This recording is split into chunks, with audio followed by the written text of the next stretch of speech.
So what do we understand about arithmetic progression by now is that if let us say there is a progression or simply some numbers written in this form, let us say a1, a2, a3, an minus 1, an, right? And we can observe that the difference between any term and its previous term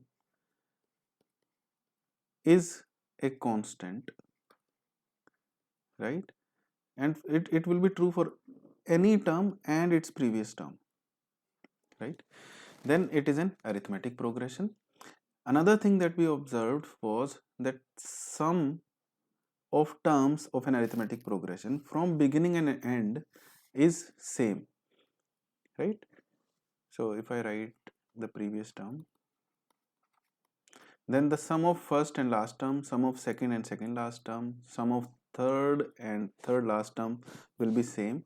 This can be observed by your logical reasoning also, because when we go from first term to second term, we have to add a d, right? And when we come back from last term to second last term, we have to subtract a d. So these d's will get adjusted, okay, when we add first and last. And second last, what will happen is a d will come from here and it will go from here, so the balance will be there. So by logical ability also, you can say that the sum of terms equidistant from beginning and end of an arithmetic progression is same, okay. Another thing that we observed was that in case of a general term of an AP, it can be written as a plus n minus 1 into d, where a is the first term and d is common difference, n is number of terms, right? And when we wrote it in this form, it was a linear expression. It was a linear expression in n with coefficient of n as its common difference, right? So if let us say I've got this progression written here, 3, 7, 11, 15 and so on, right? Now you can see what is the difference between these terms. 3 plus 4 is 7, 7 plus 4 is 11, 11 plus 4 is 15. If you want me to write its nth term, then how can I write it? I can write it in two ways. First, I will write its first term because I know the formula a plus n minus 1 into d, right? I will write its first term, which is 3 plus n minus 1 into, I'll multiply it with common difference, which is 4, right? This is one of the ways of writing it, which will be nothing but 3 plus 4n minus 4, that is 4n minus 1. This is one of the ways of thinking about general term or nth term. Another way that we learned was that it is a linear expression in n, right? So when I need to write nth term of an AP, I'll just write n because it's a linear expression in n, and I know the coefficient of n has to be the common difference. So the common difference is 4. I'll write the coefficient here. So this will obviously be present in the expression for my nth term. Now I have to make some adjustments according to the first term here. What is the first term? First term is 3. If I place n equal to 1 in this, I'll get 4, right? So to obtain 3, I'll have to subtract 1 here. So nth term can directly be obtained by observation rather than applying this formula, that once I see the common difference and my first term, I can say common difference is 4, so 4n will definitely be there. Now I need my first term to be 3. So if I place n equal to 1 here, I'll obtain 4, so I'll have to subtract 1. So this will be my nth term for this AP. Okay, so these were some of the observations that will be very useful in this chapter going forward. Okay, now let us look at this question. Which of the following sequences is an AP with common difference 3? Okay, now you look at these nth terms, an stands for nth term here, right? We know for it to be an AP, the nth term has to be a linear expression in n. The first condition is this. Now, if you look at option 1 and option 3, these are not linear expressions, these are quadratic expressions. So we can simply rule out first and third option because it is not a linear expression, right? The first thing is that it should be a linear expression in n. Another thing that we need to observe is that we need the common difference to be 3, and we know that the coefficient of n is the common difference, right? So the coefficient of n should be 3. That means this is a correct option. And let us look at this option. The coefficient of n is 2. This is not a correct option for this particular question. But can you say that it is an AP? Yes, it is definitely an AP. But it is an AP with common difference as 2. Okay, so my answer for this question is option 2. Alright. Let us discuss one more question here. If A1, A2, A3, An are in AP, where all these terms are greater than 0, then the value of this expression here is, okay. So let us see.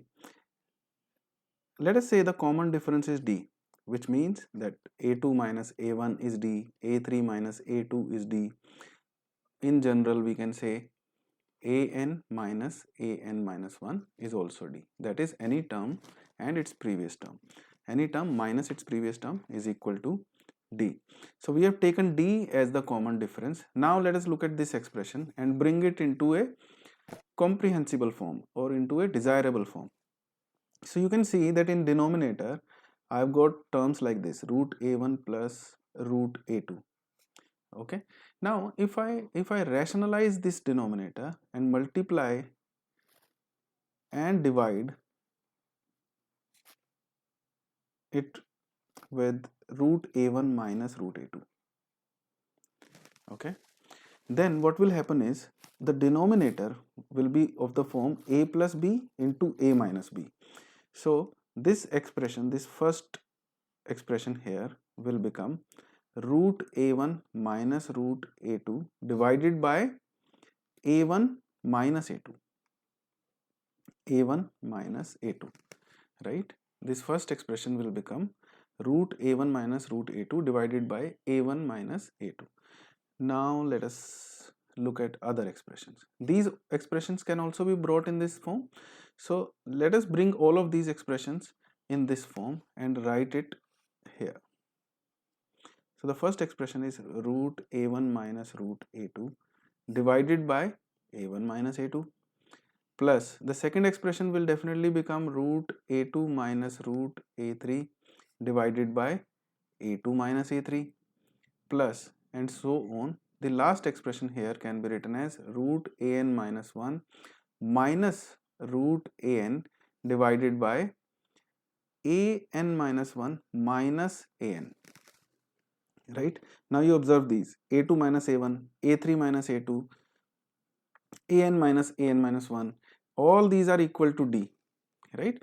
These are just a1 minus a2 is just can be taken as minus D, right, in all of these terms.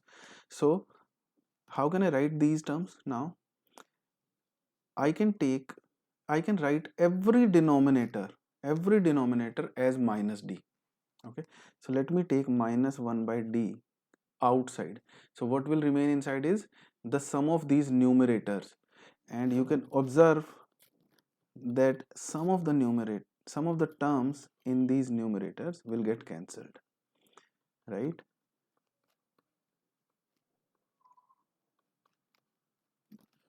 And which term will get cancelled? This will get cancelled here. Root a3 will get cancelled, and finally this term will get cancelled, right? So what will remain after these cancellations is this and this. So let me write it once again.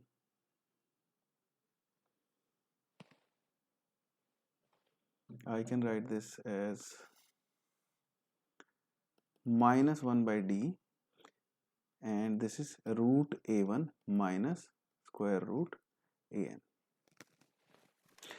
All right.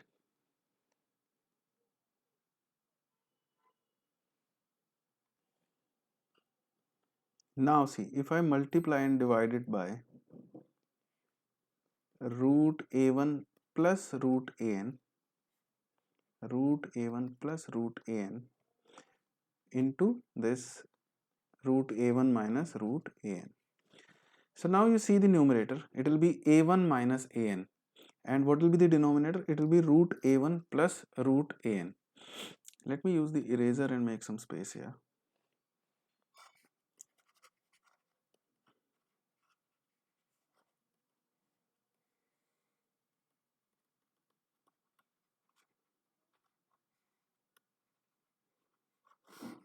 So this is how we will deal with these kind of expressions. So once you see these complicated expressions, you don't have to be worried about it, because these will follow a certain pattern, right? Now if you see, the numerator has become a1 minus an, and the denominator has become root a1 plus root an. Okay, further I can write it as minus 1 by d, and the numerator can be written as a1 minus, what is an? An is the nth term, so I can write it as a1 plus n minus 1 into d, right? And the denominator is d here, which is outside.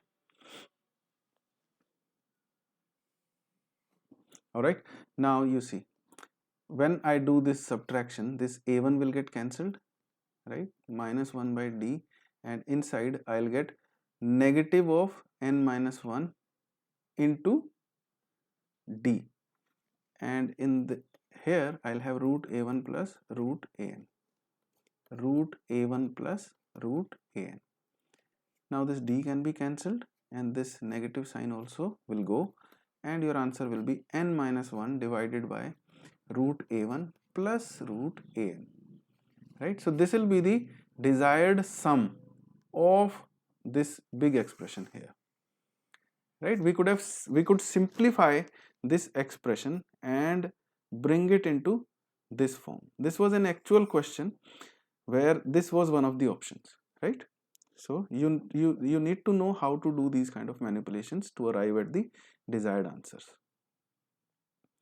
All right.